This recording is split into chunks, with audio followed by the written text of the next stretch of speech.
எசேக்கியேல் தீர்க்கதரிசியின் புஸ்தகம் 12ஆம் அதிகாரம் 25ஆம் வசனம். நான் கர்த்தர், நான் தான்பா கடவுள்ன்றார்.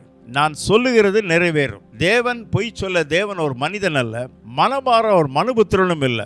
சொல்லியும் செய்யாதிருப்பாரோ, வசனத்தையும் நிறைவேற்றாதிருப்பாரோ, கர்த்தர் சொன்ன காரியம் கட்டாயமாக 100% நிறைவேறும். அவர் வாயிலிருந்து வருகிற ஒரு வார்த்தையாகிலும் வெறுமையாய் திரும்புவது கிடையாது.